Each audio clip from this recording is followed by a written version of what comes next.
What's up, my Goombas?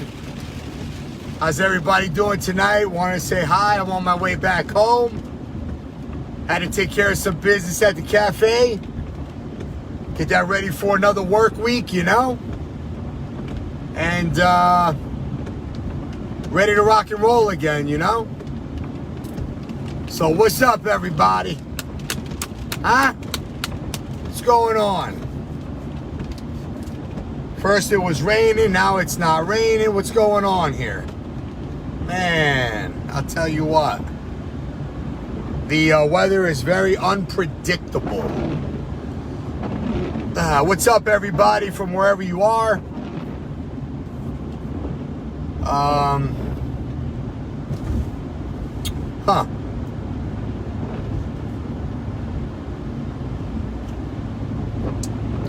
I just gassed up at a gas station, and I walk in with no mask, and everybody's looking at me like something's wrong with me. And you know what? I'm looking at you too, like something's wrong with you.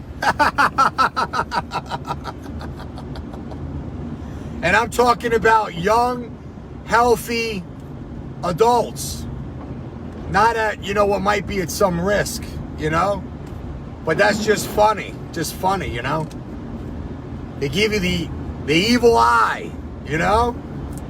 As soon as you walk in without a mask, they're like, and I'm like, yeah?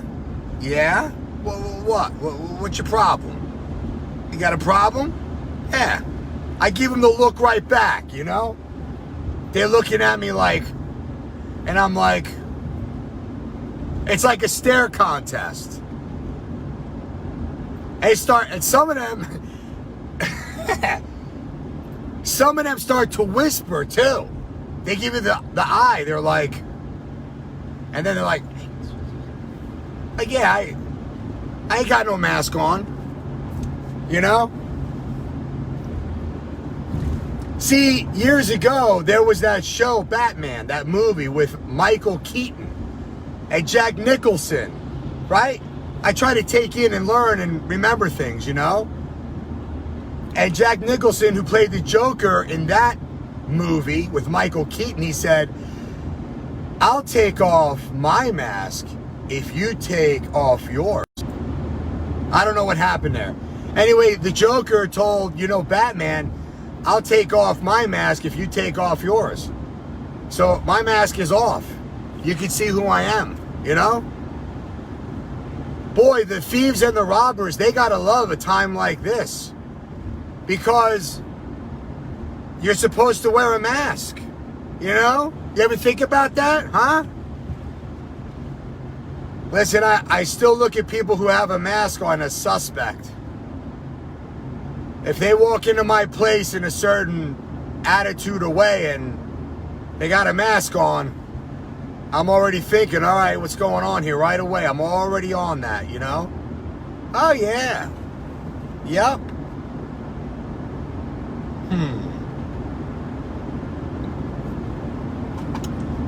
Anyway, my Goombas, just a little bit of sauce fella time as I am on my way home. Hey, by the way, I got an opinion about something. In life, I may have said this before, but I'm going to say it again. In life, there are two roads. There are two roads. There are two choices. There are two roads that you must choose from, right? You got the easy road, and then you got the hard road. Now, sometimes life throws you, whether you like it or not, the hard road. And then you're gonna learn. Then you're gonna learn whether you like it or not. But let's just say, for argument's sake or for conversation's sake, you have the choice before you.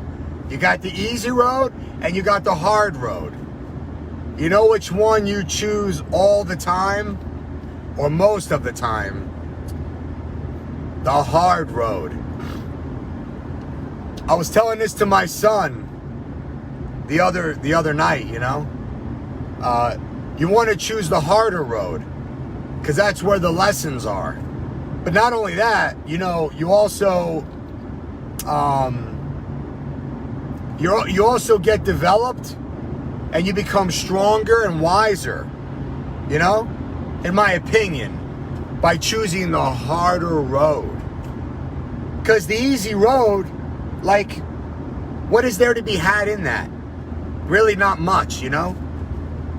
Sure, you can take a breather, relax a little bit, you know? But the hard road is really where it's at.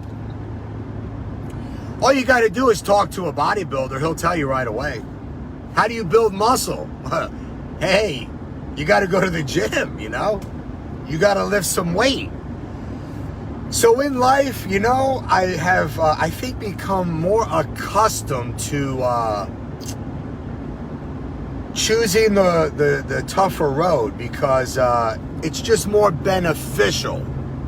It's just the way it is. It's just more beneficial.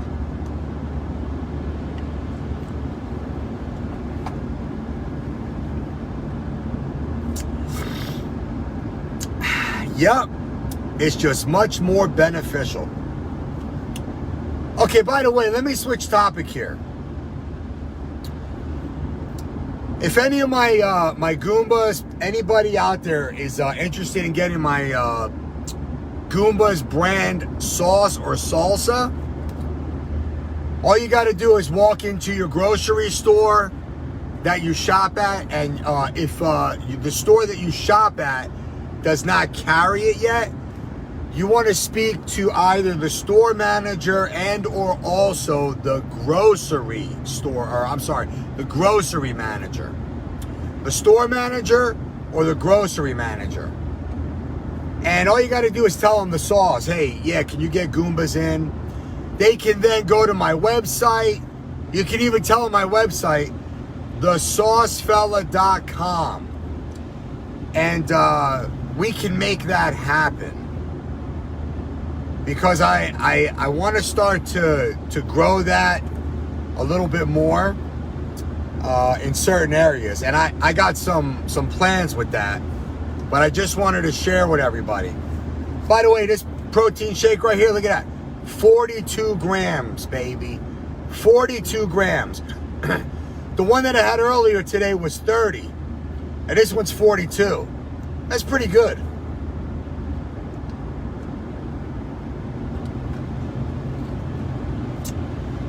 Ah, man. That bag of tortilla chips with the Goombas Salsa was amazing. I couldn't stop eating it. Oh, man. For those of you who may not know, I'll give you a little insight here. Goombas barbecue salsa is a very unique salsa. I would be willing to bet that you've never had anything like it if you've not tried it yet. It is a barbecue sauce and a salsa together. Great for hot dogs, hamburgers, fajitas, tacos, taco salads. Added to your chili recipe. And of course, your favorite tortilla chips. It's very, very unique. By the way, the story behind that is there was a guy, he was in his 70s. I think it was like 78. And he really wasn't doing much with it. But I tasted it. I'm like, man, this is like phenomenal, you know? So I worked out a deal where I was able to buy the recipe from him. And I actually made it better. And then I put my Goombas label on it. It's so good. It's so good. Oh, man. And I have a mild and I have a hot, you know?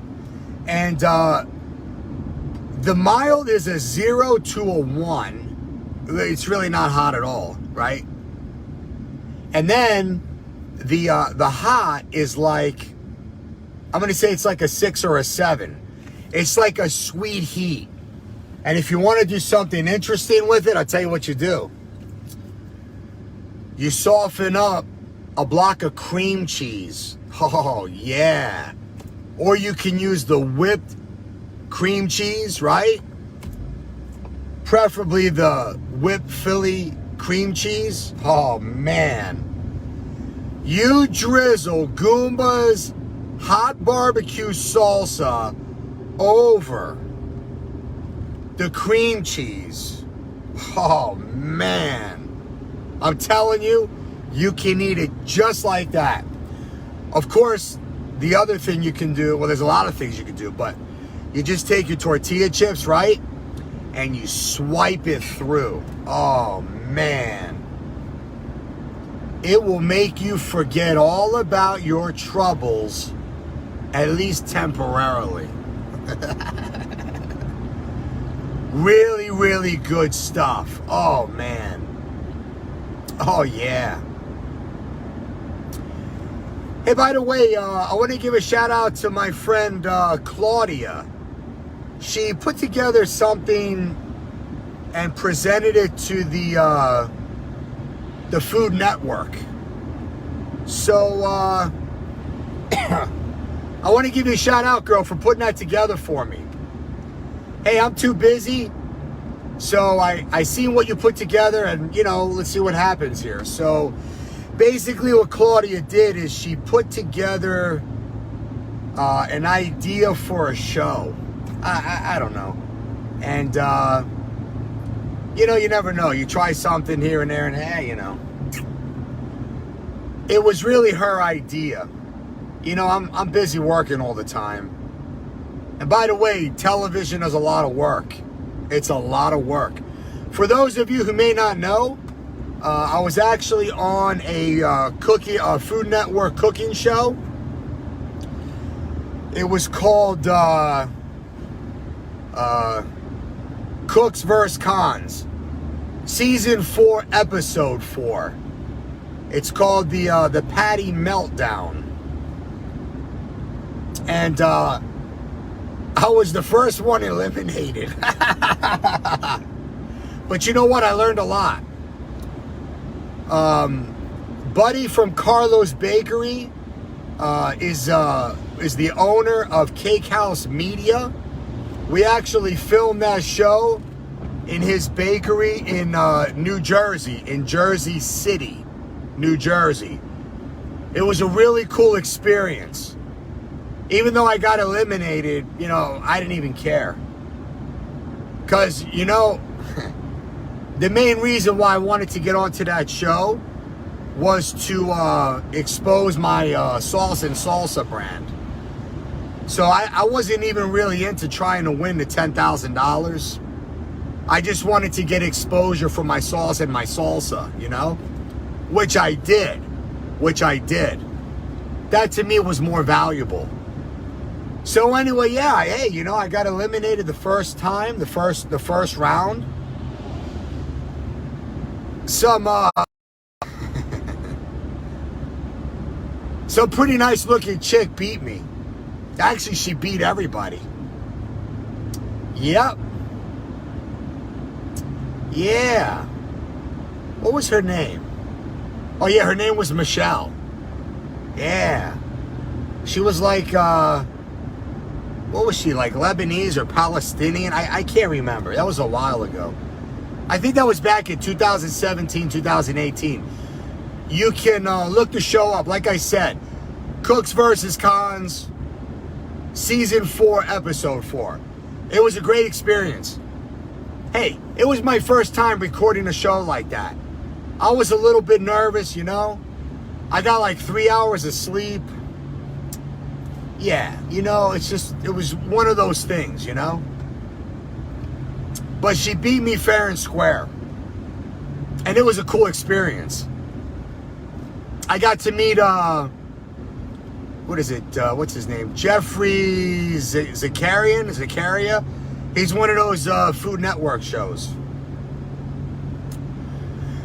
So anyway, Claudio was like, hey, you know, I think that, you know, you would be good at this or that or whatever. And I'm like, all right, well, you know, if you have the idea to submit it, then, you know, do it. And then, you know, we'll see what happens. Listen, it's a lot of work, television. A lot of people think it's not work. Hey, man, it's a lot of work. I remember that we filmed, it was like 12 or 15 hours. Just think about that. I got 3 hours of sleep, and then we're filming for like 12 to 15 hours. 12 to 15 hours. And it's like a 1 hour show. So, you know, it's a lot of work. It's a lot of work. So anybody that has a television, you know, series, I respect them, because it's a lot of work. It's a lot of work. And on a show like that, you don't really get a second chance to do any second takes, because they spring it on you, you know, whatever secret ingredient you have to use. So it's a lot of work. It's a lot of work. That's pretty much it, you know?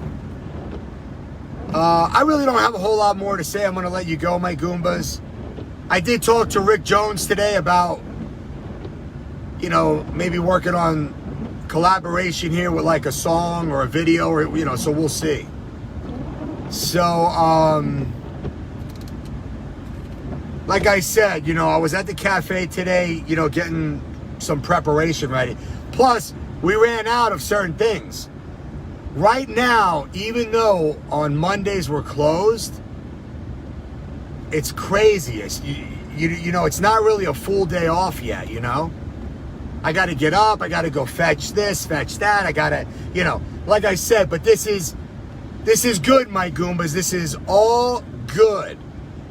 It's a tough road, but I'm really, you know, working out a lot of the kinks and issues and processes.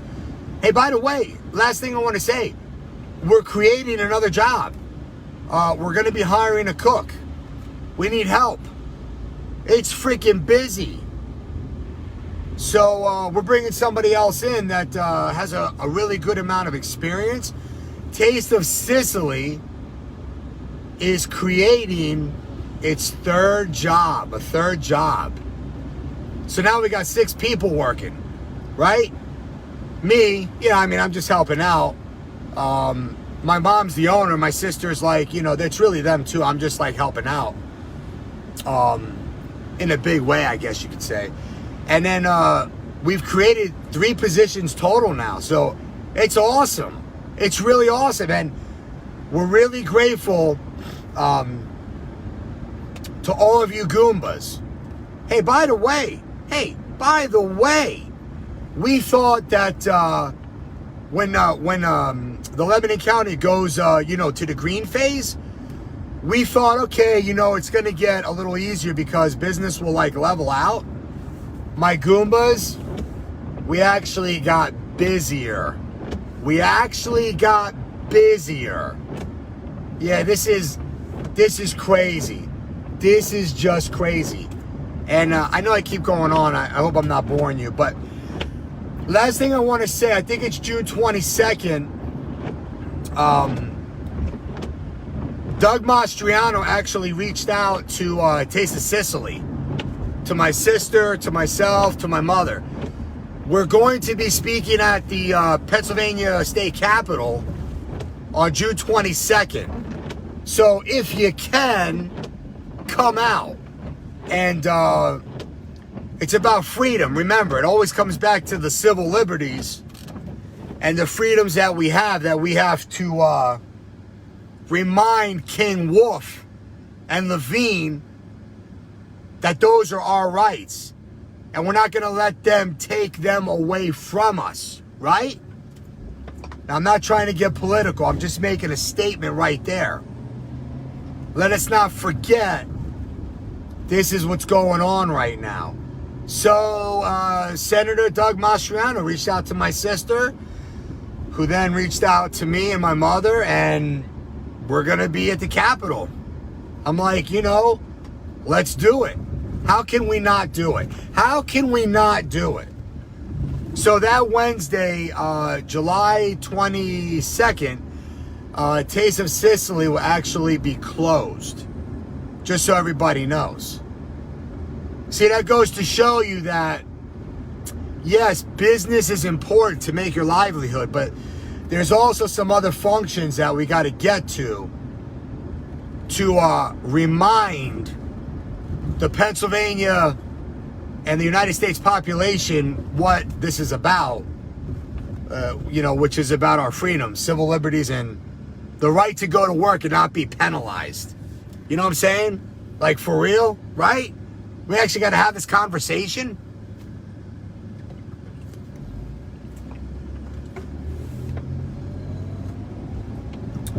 It's unbelievable, man. It's unbelievable.